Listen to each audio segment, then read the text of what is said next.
We're going to do chapters 11 and 12 today. These last few chapters of Nehemiah get a little tedious because they're going to include many lists of names. We must remember that although these don't have a lot of meaning for us, and there's some real problems with these names list. Some of them, the names are very similar. Some, there's been some copyist problems. Some names have dropped out. Some, there are common names that several people can have at the same time. The lists were very important to the post-exilic Jewish community for this reason. It established their identity with the people of God. And that was so important, not only for the priest, but for the people, for the tribal inheritance of the lands, and all of that was involved. So what seems a little monotonous and repetitious to us was very meaningful to Nehemiah. And apparently he drew on the sources that he was familiar with. Persian official documents, and apparently some Jewish documents, or some new Jewish registration documents, and we're not really certain. Now, beginning in chapter 11, we're dealing with Jerusalem. The walls have been rebuilt, and now there's the problem of too little people to guard and man the city. So let's look at chapter 11, verse 1. Now the leaders of the people lived in Jerusalem, but the rest of the people cast lots to bring 1 out of 10 to live in Jerusalem, the holy city, while 9/10 remained in the other cities. Now there seems to be 3 groups here. First, there's the leading men, which would be the nobles and the priestly families and some of the artisans, lived in Jerusalem. There's supposed to be 1 out of 10 of the lay persons are going to live in Jerusalem. And from verse 2, we find that there was some group of volunteers who came. Well, you say, well, why was it such a hassle about living in this walled city? They built it for protection. Why did everybody want to live out in the unwalled villages? I think the remembrance of how bad the siege was that was passed on orally from generation to generation caused these new returning people to fear living in walled cities. And that must be what it is. Now, this really picks up, chapter 11. Back in chapter 7, verses 1 through 5 deal with a list of people that Nehemiah is going to use to repopulate the city along the lines of these families that returned under Zerubbabel. And that's the way he's going to do this. Notice where it mentions here the casting lots. Now, this had religious connotations. It was a way of knowing the will of God in certain matters. If you look back at Numbers 26, verse 55 and 56, and Joshua 14:2, you'll see it was the way the original promised land was divided among the tribes. If you add to that the wisdom literature of Proverbs 16:33 and Proverbs 18:18, you'll see how the people trusted these casting of lots to know and find God's will. Notice where it mentions the holy city. You might well see Isaiah 48:2 and Isaiah 52:1 for this same expression. It's much older than just Jerusalem itself, but primarily it meant the place where God dwelt. And of course, as you know, the Ark of the Covenant was the footstool of God, whose, of course, presence was in heaven. And so that's what it's meant by the holy city. It was separated to God because God chose to dwell there. The word holy means separated, and when it's connected with God, it becomes almost so holy as cannot be used by man. The word Horim or Korban in Jericho and the Holy War was connected with this.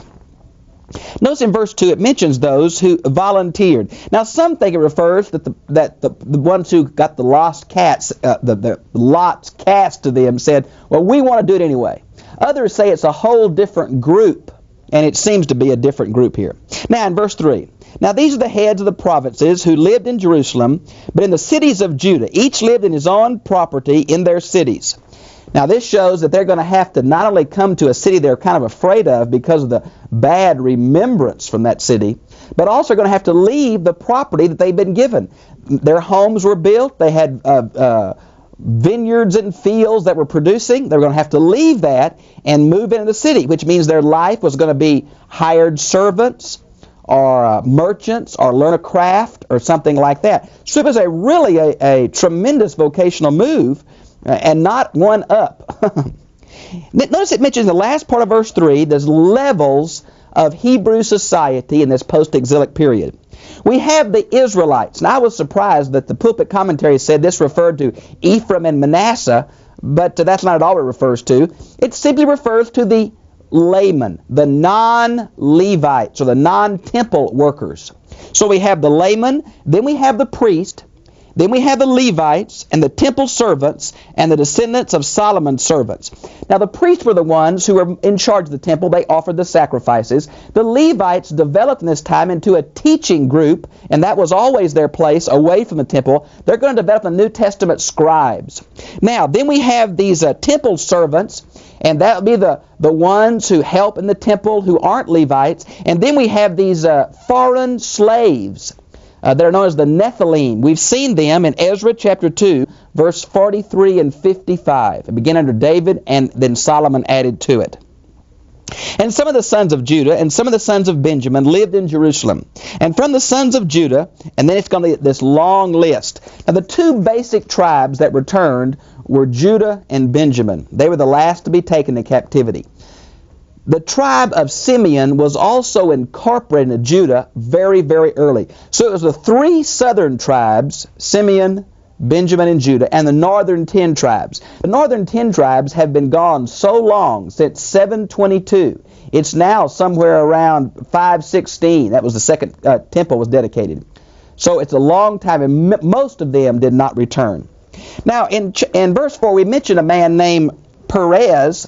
He's mentioned in Genesis 38:29, and you might want to check a cross-reference there. Now in verse 5, it says the son of the Shiloite. And some wonder, well, why not just mention his name? Why all these other names are mentioned? Well, if you remember the terrible event of Judges 19 through 21, you'll remember that most of the Benjamite men were killed. And maybe this man's name was not recorded. And that may be what we have here. Let me skip down to verse 12 if I could. Notice it says their kinsmen who performed the work of the temple. And then down in verse 14 it says valiant warriors. Now there is a parallel to this list in 1 Chronicles chapter 9. And from 1 Chronicles 9:13 it says, instead of valiant warriors, it says able to do the work of the temple. Now because in verse 12 it mentions those who perform the work of the temple, and because of the parallel in 1 Chronicles 9:13, I think valiant warriors is not a proper translation of verse 14. It should be able men or capable men. And that's exactly what they're called earlier here, capable to perform the work of the temple. We're talking about the Levites and their helpers here. Now in verse 14 is another interesting word. If you'll look at the last word of verse 14, Higadolim. Now some have thought that's a person's name, the son of Higadolim.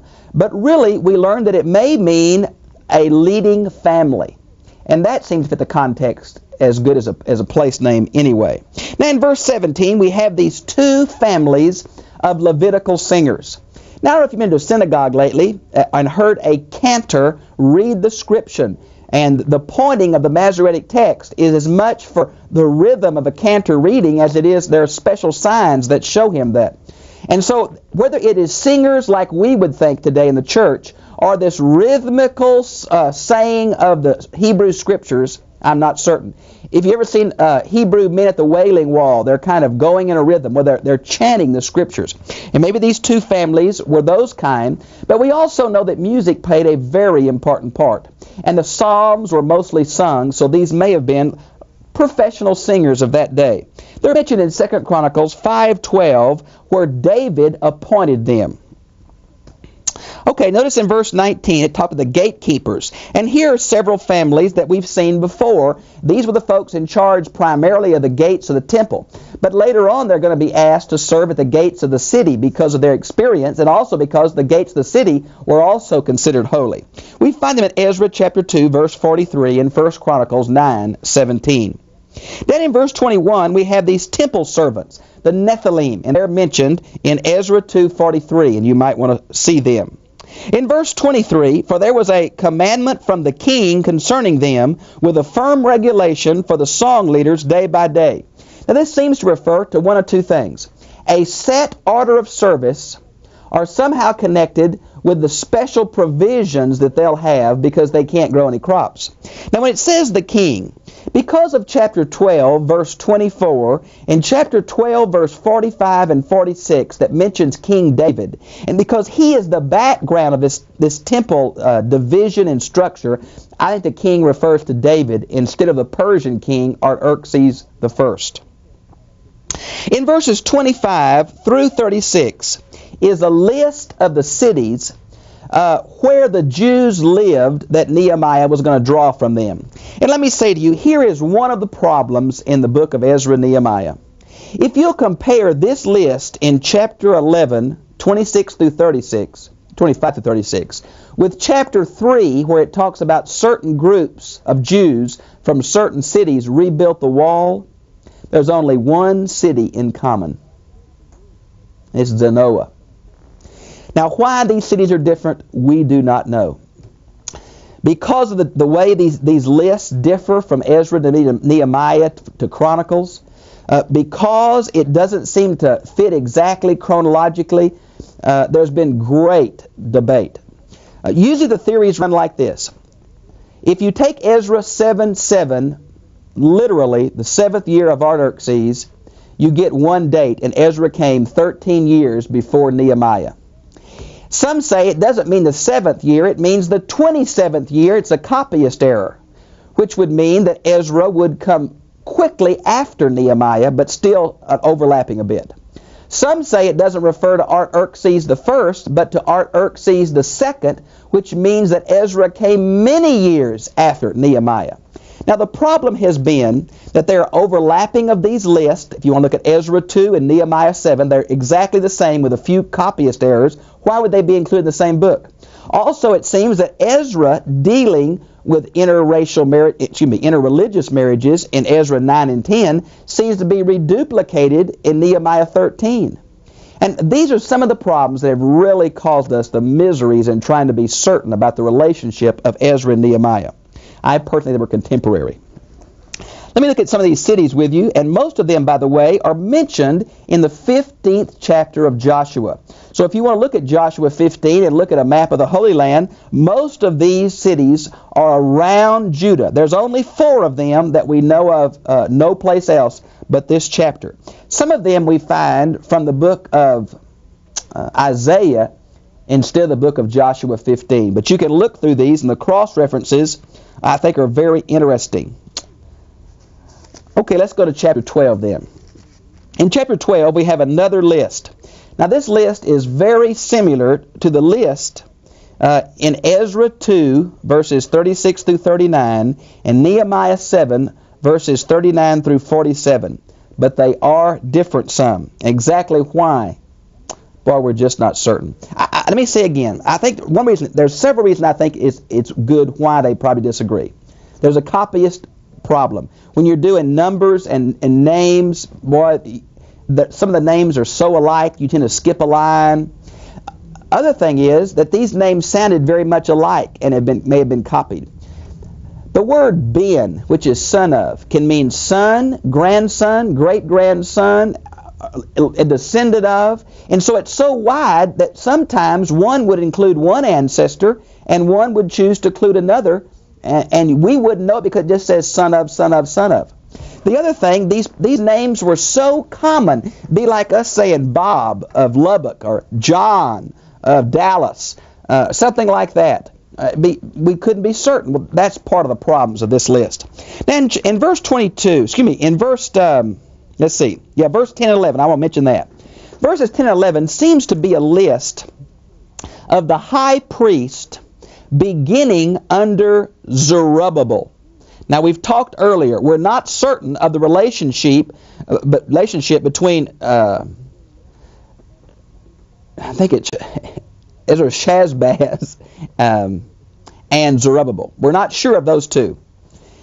But we know that this high priest, Joshua, was under Zerubbabel. Now it's going to list several high priests. Now we're not certain that each one of them was officially high priest at that time or just in the family that the high priest was drawn from. But it seems that this list goes clear down into almost the Greek period, if we can trust Josephus, and we're not sure we can.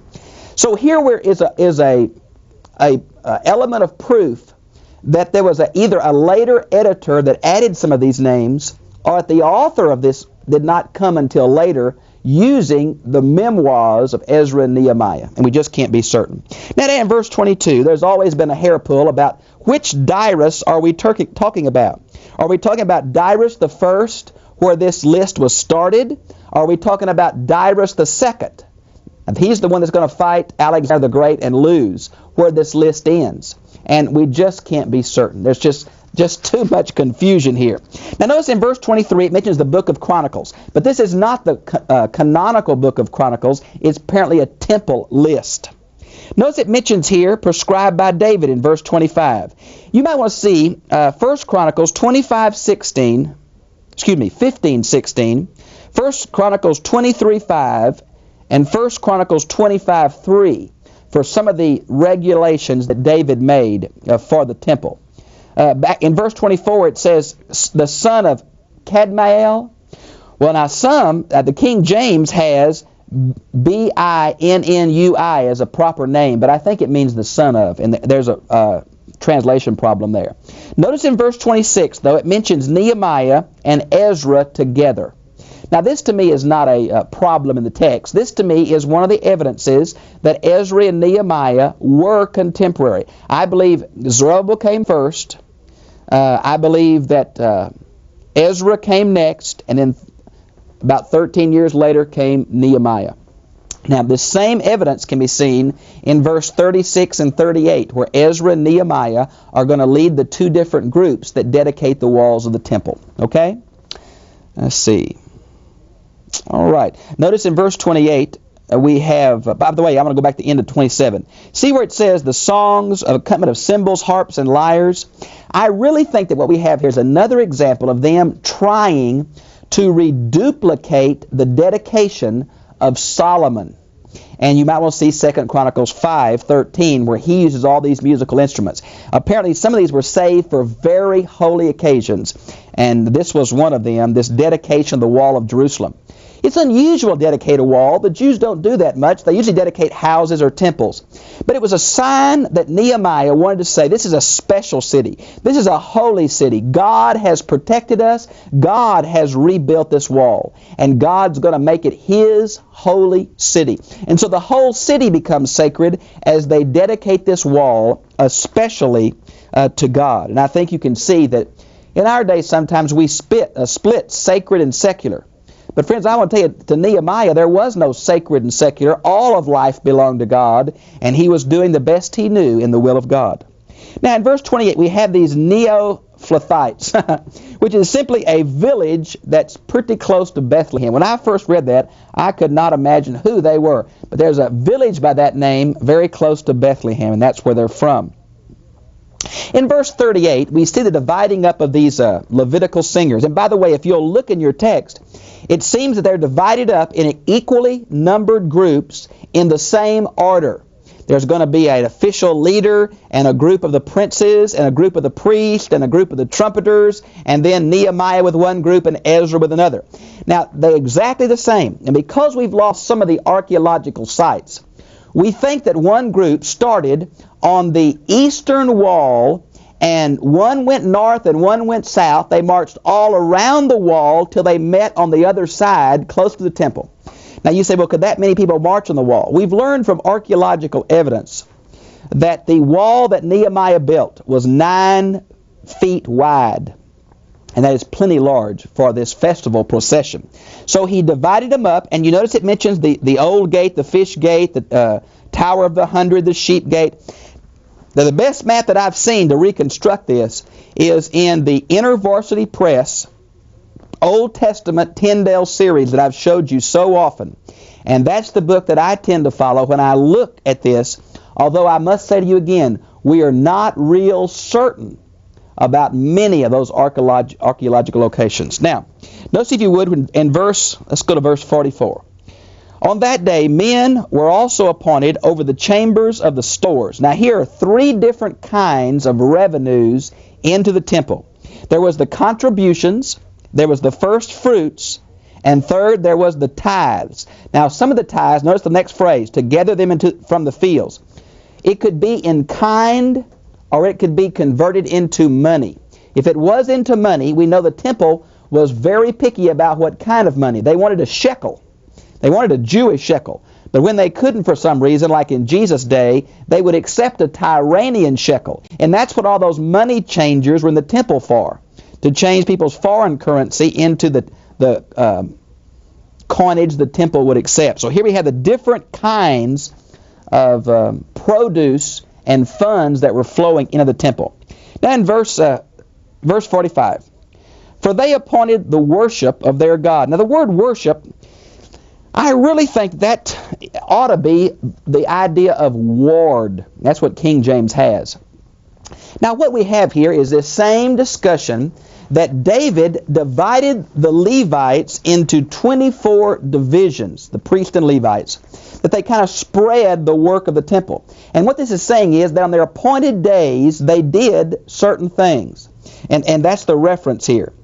I believe if you'll look at 1 Chronicles 23 through 26 and 2 Chronicles 8:14, you'll get the picture of some of the structure that King David put on the priest that they're retaining now because they want to show that they are the same people. They're dedicating it like Solomon's temple. They're structuring it like David's temple because they want to say, we are the renewed, the restored people of God. Now, for in the days of David and Asaph, there's that one of the singers, in the ancient times, there were leaders of the singers, songs of praise, and hymns of thanksgiving to God.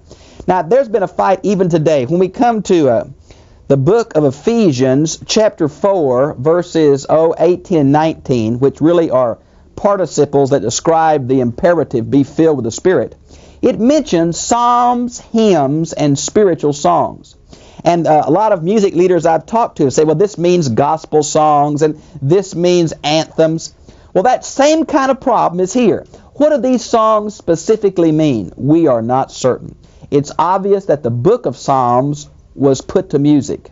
There must have been some other musical arrangements that were special parts of the feast days, but exactly what each of these involved, we just don't know. The best book, I think, to try to find what we can know would be Roland de Vaux's Ancient Israel in 2 volumes. And it's the best I know. So you might want to look at that for what we can know about these different songs and the work of the priest and that kind of thing. And so all Israel in the days of Zerubbabel. Now remember, all Israel does not refer to the northern 10 tribes here.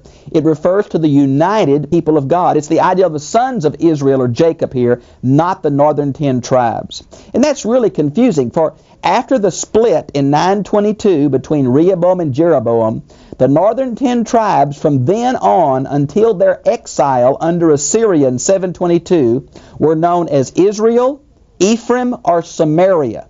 And any one of those three could define that group of northern 10 tribes. But in this period, Israel always refers to the reunited tribes. That's why the modern nation took that name. In the days of Zerubbabel and Nehemiah gave the portions due the singers and the gatekeepers as each day required. And they set apart the consecrated portion for the Levites, and the Levites set aside the consecrated portion for the sons of Aaron. Now here's the division. The people tithed to the Levites. The Levites tithed to the priest. So the priest got the produce from the Levites, and the priest got a portion of the sacrifice. Now, if it wasn't a whole burnt offering, holocaust, they got part of it. They got part of the sin offering. They got part of the grain offering. They got parts of those, and so that's how the priests lived. We learned they did have some land outside these Levitical cities, and probably in restored Jerusalem they were given little plots of land to grow something of their own food. But most of their food depended on the people giving to the Levites and the Levites giving to the priest. Some have said, well, the Old Testament teaches 3 tithes. Well, it really does if you put them all in the same year. But I really think those tithes were spread out some, and they weren't due every year. And so it's not as a heavy a taxation burden as we might think. Now, next time we'll be doing chapter 13, which is getting back into some abuses that occurred. We wish we had a full history of this period. We just do not. We wish these lists all agreed in numbers and names. They do not. We have a similar problem when we come to the genealogy of Jesus. That's recorded one way in Matthew and a different way in Luke. Most folks assume that one's Joseph and one's Mary, but we can't be certain of that, and we're not certain why these lists disagree. But I want to say to you, I hope you don't get caught up in the technicalities of these lists, the number problems of these lists, and really, as far as us getting the inspired truth that God wants for us in our day, the exact relationship between Zerubbabel and Ezra and Nehemiah is not as crucial as we understand their faith relationship to God, their trust and dependence on Him, their faithfulness to the Mosaic legislation. And those are the great truths of these books, not simply the nitpicking of history and the nitpicking of these names, which is really a problem. Well, I've enjoyed being with you. I hope you'll look in the commentary. These last couple of chapters will help you, especially that InterVarsity Press one with the map of the city. And I'll see you again, same time, same place next week.